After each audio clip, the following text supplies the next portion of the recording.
Bienvenidos a su espacio 40 días de poder, preparándonos para el final.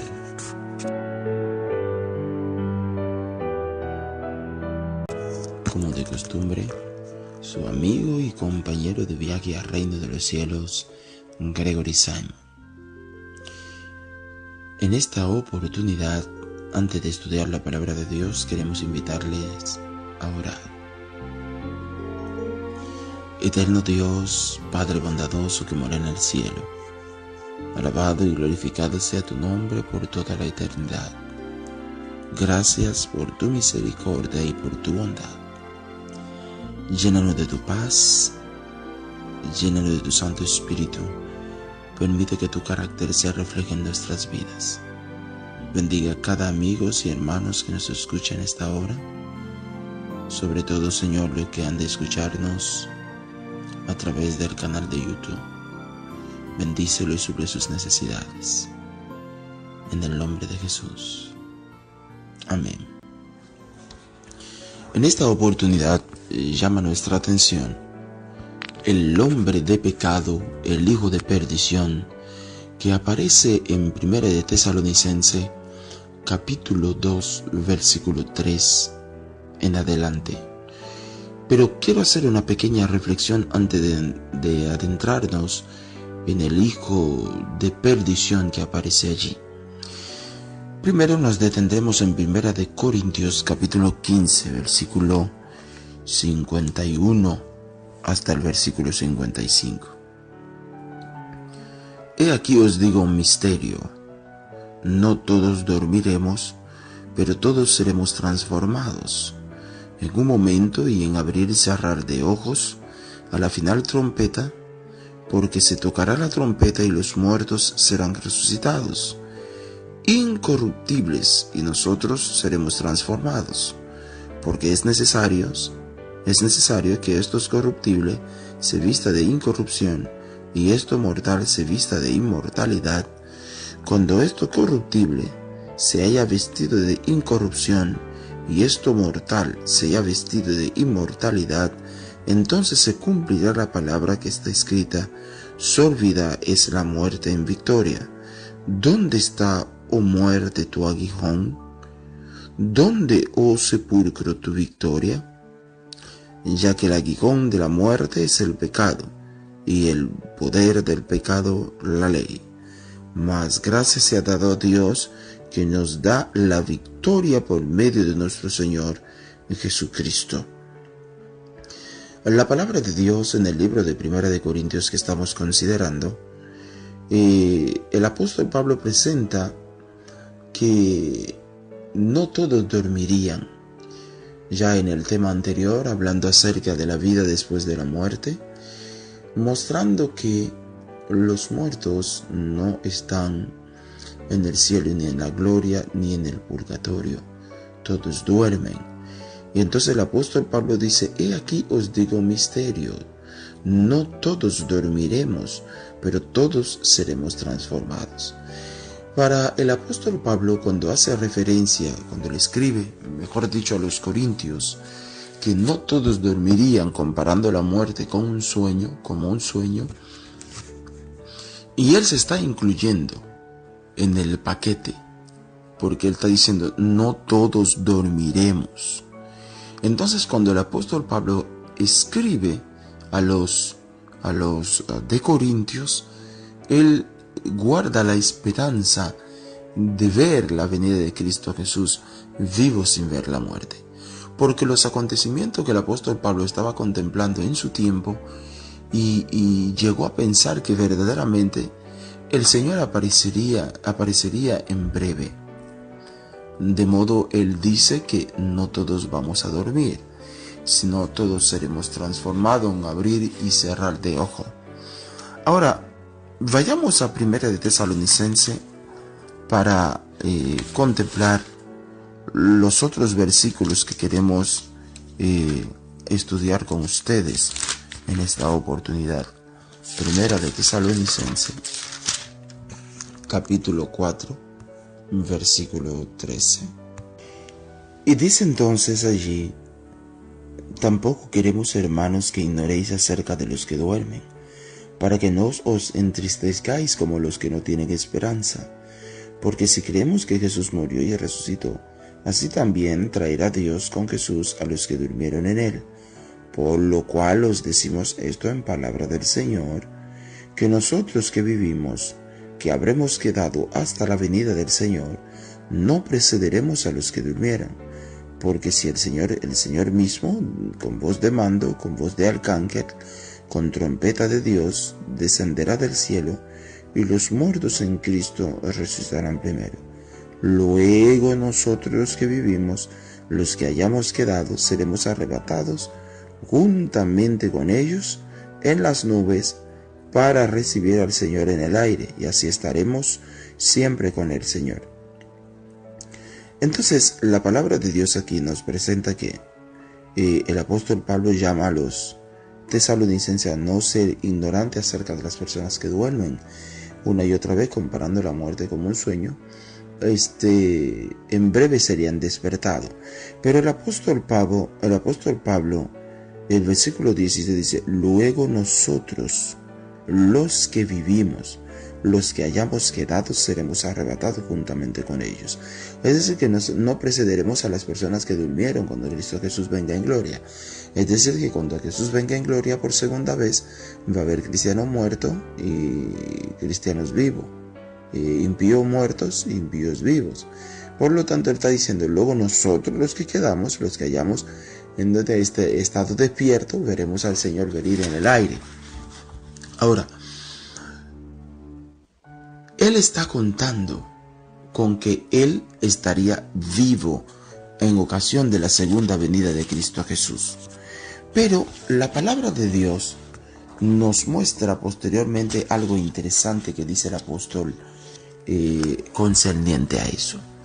Pero antes quisiera ver un pasaje de la Escritura que está en el libro de Daniel, capítulo 12, versículos 1 y 2. Dice: en aquel tiempo se levantará Miguel, el gran príncipe que está de parte de los hijos de tu pueblo, y será tiempo de angustia, cual nunca fue desde que hubo gente hasta entonces. Pero en aquel tiempo serán libertados tu pueblo todos los que se hayan escrito en el libro. Y versículo 2: y muchos de los que duermen en el polvo de la tierra serán despertados, unos para vida eterna y otros para vergüenza y confusión perpetua. Ahora, la palabra de Dios nos muestra allí que en determinado momento va a haber una resurrección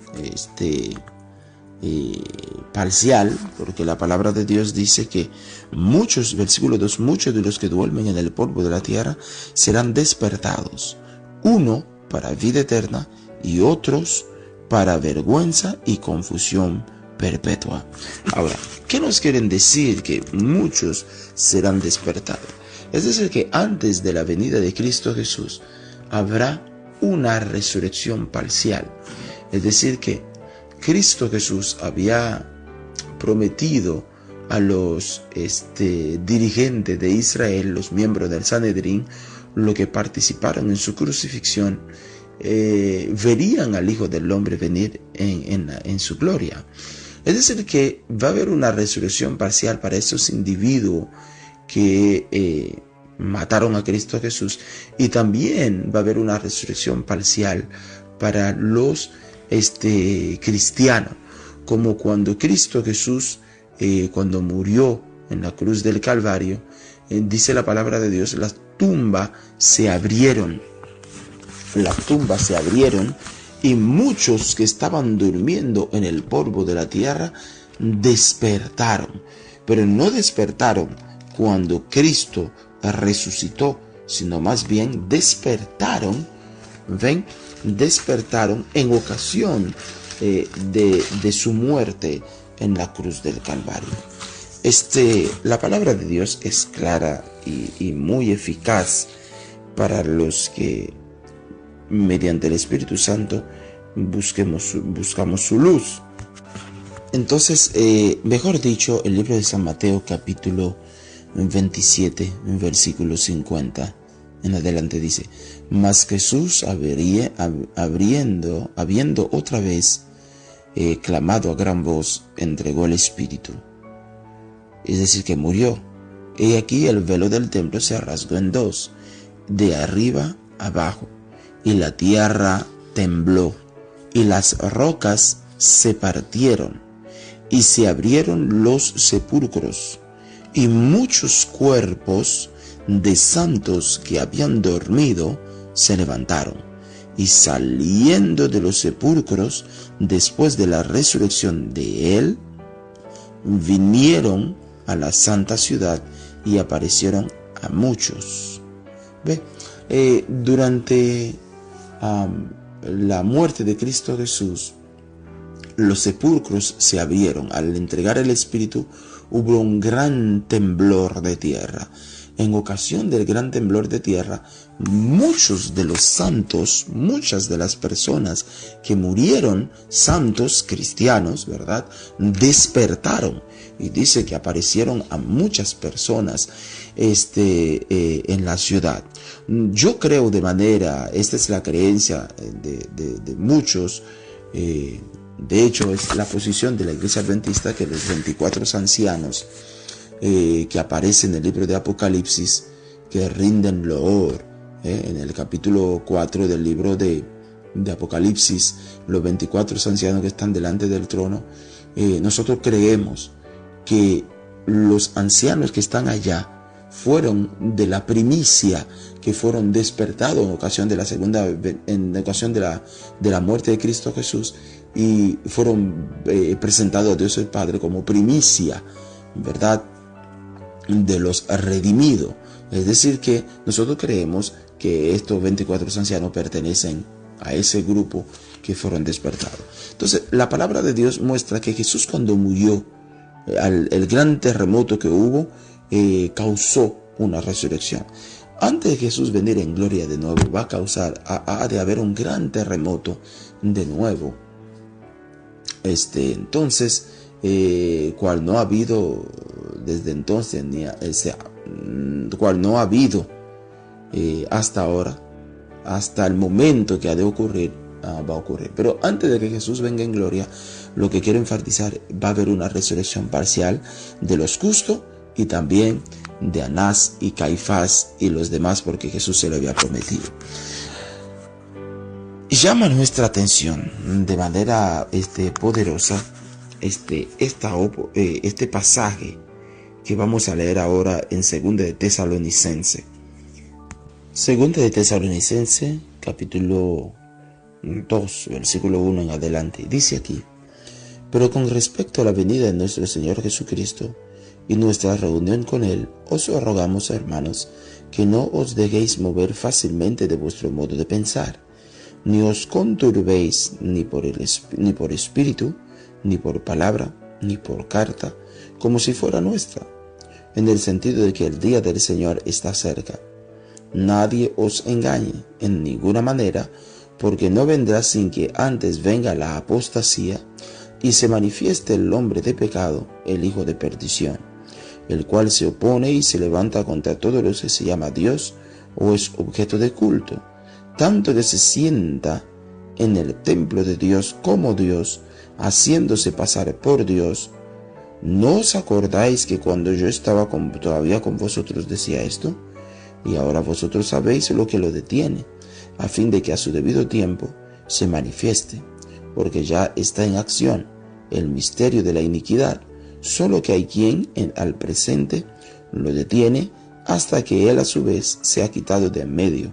Y entonces se manifestará aquel inicuo, a quien el Señor matará con el espíritu de su boca y destruirá con el resplandor de su venida. Inicuo, cuyo advenimiento es por obra de Satanás, con gran poder y señales y prodigios mentirosos, y con todo engaño de iniquidad para los que se pierden, por cuanto cuando recibieron el amor de la verdad para ser salvo.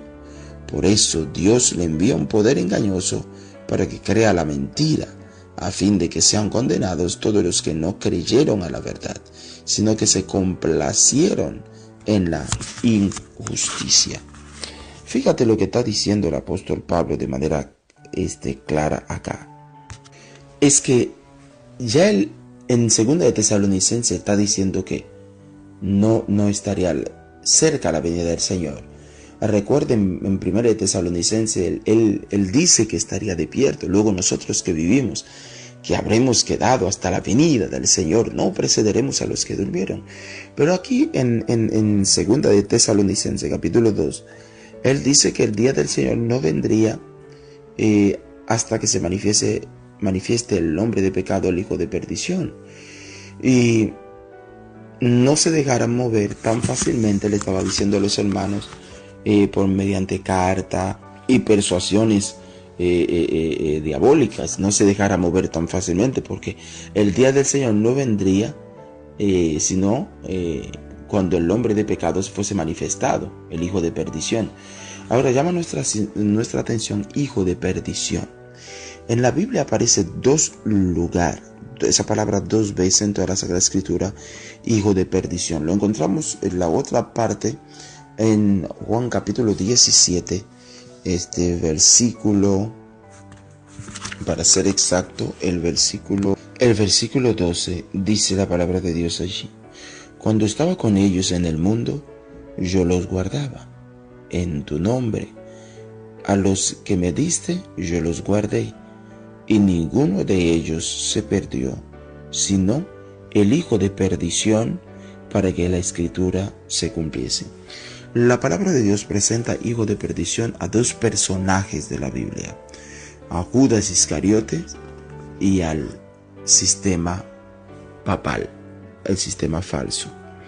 Es decir, que el representante de Roma es un hijo de perdición, porque fíjate lo que dice la palabra de Dios: se sienta en el trono de Dios y se hace pasar por Dios. Para nadie es un secreto que al obispo de Roma le dicen Dios Santo Padre, el Señor Dios, el Papa, el Pontífice Máximo. ¿Cómo nos damos cuenta que se está refiriendo al sistema papal, al papado, al representante de Roma, como un hijo de perdición, que ha venido por obra de Satanás, sentándose en el trono de Dios y haciéndose pasar por Dios? Algo interesante: ningún otro hombre de la tierra recibe los honores que recibe ese Señor. Y el apóstol Pablo dice que el misterio de iniquidad estaba ya en su tiempo moviéndose, salvo había quien lo detenía en el presente a fin de que sería manifestado. El papado no podía surgir hasta que el imperio romano fuese quitado. Lo que lo estaba deteniendo era el imperio romano, el surgimiento del sistema papal. El apóstol Pablo dice que cuando se quite entonces se va a manifestar aquel inicuo que el Señor matará con el espíritu, con el resplandor de su gloria. Él le dice a los de Tesalónica: miren, ¿no se acuerdan ustedes? Cuando yo estaba con ustedes, yo le hablaba acerca de esto. Bueno, ya ustedes saben lo que lo detiene en el presente, hasta cuando se ha quitado. El apóstol Pablo no habla de manera clara en esta carta para decir, mira, lo que lo está deteniendo es el imperio romano, porque vendrá otro rey que se va a sentar, que se va a gobernar, sus obras, su venida, su advenimiento es por obra de Satanás. No lo dijo de manera abierta, porque si lo hubiese dicho, hubiese sido considerado como traicionero del imperio romano. Ahora, pero él dice lo que lo estaba deteniendo, a fin de que sería manifestado cuando sería quitado. Y vemos de manera clara en el año 476 de nuestra era, cuando el imperio romano cayó, y precisamente el imperio que subió fue el imperio papal. Roma papal subió y gobernó el mundo durante 1260 años. Gobernó el mundo desde el año 538 hasta 1700, 98, que fue quitado durante la Revolución francesa por el emperador Napoleón Bonaparte. Entonces el general Beatier tomó preso al Papa Pío VI, lo exilió, así perdió el poder político el papado. Gobernó durante esta época reyes, no había imperio que no se doblegara bajo su dominio. Por lo tanto, el apóstol Pablo dice que su advenimiento es por obra de Satanás.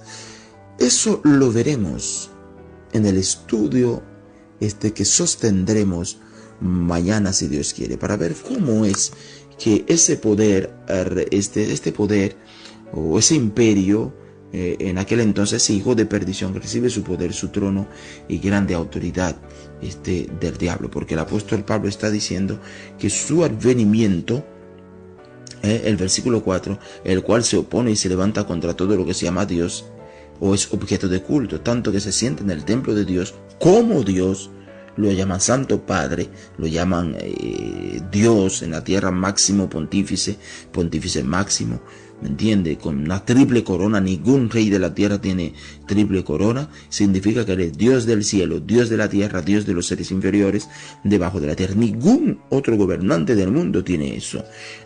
Tanto que se siente en el templo de Dios como Dios, haciéndose pasar por Dios.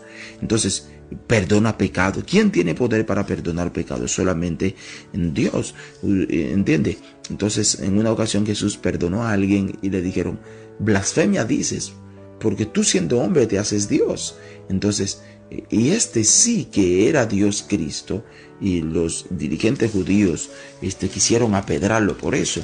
Y este individuo, el Papa perdona, y durante este año de la misericordia que comenzó en diciembre 2015, que ha de terminar el 20 de noviembre de este año 2016, mandó a sacerdotes en toda parte del mundo para perdonar pecado de aborto, etcétera, etcétera. Entonces, no se asienta en el trono de Dios y se hace pasar por Dios. Entonces, un hijo de perdición vino por obra de Satanás. Y dice el versículo 8: entonces se manifestará aquel inicuo, a quien el Señor matará con el espíritu de su boca y destruirá con el resplandor de su venida. Inicuo, versículo 9, cuyo advenimiento es por obra de Satanás, con gran poder y señales, prodigios, mentiroso, y con todo engaño de iniquidad para los que se pierden, por cuanto no recibieron el amor de la verdad para ser salvos. Es decir que, amados míos, no pierda el estudio de mañana. Mañana, si hoy quiere, vamos a ver cómo ese poder, cómo este hijo de perdición, recibe su poder del enemigo malo. Vamos a analizar esto mañana, si Dios quiere, así que no pierdas ese estudio. Que Dios te bendiga, te guarde y haga resplandecer su gloria sobre ti. Les acompañó su amigo y compañero de viaje al reino de los cielos, Gregory Simon. Oremos. Bondadoso Señor, gracias porque nos ha acompañado en este estudio, y te suplicamos que nos siga dando sabiduría e inteligencia para entender y comprender tu palabra y hacer tu voluntad y despertar a tus hijos en la ancha faz de la tierra. Cúbrenos en el nombre de Jesús. Amén. Bye bye.